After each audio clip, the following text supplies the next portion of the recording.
Hi, I'm Dr. Gloria Horsley, President and founder of the Open to Hope Foundation, and I have an interview today with David Goldblatt. Hey, David. Hi, Gloria. Thanks for having me. On the funeral industry, I'm involved in the cemetery part of it.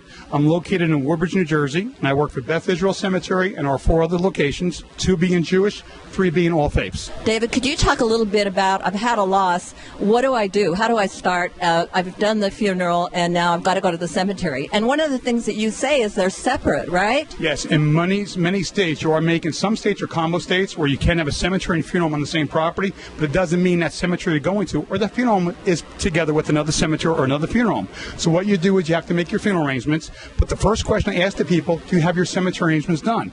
If you don't, you proceed to the cemetery, you make your arrangements. The question is, we need to know what you're purchasing and for who. Is it for the person that died? Is it for them and a spouse or them and children? If you do have cemetery property, one of the questions I ask also, what funeral home are you using? It's important to contact the funeral home of your choice first. If you already have cemetery property, he or she will then contact the cemetery.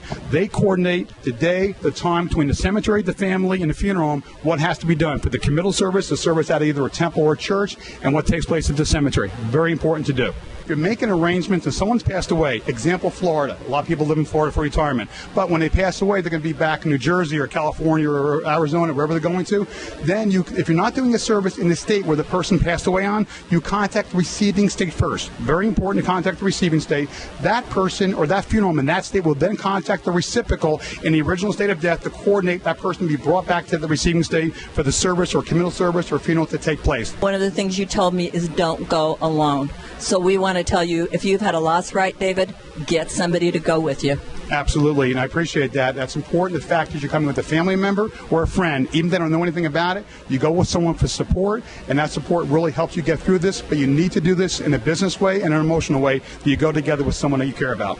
Hey, David Goldblatt, thank you so much for being on our show today, Open to Hope. And I'm your host, Dr. Gloria Horsley.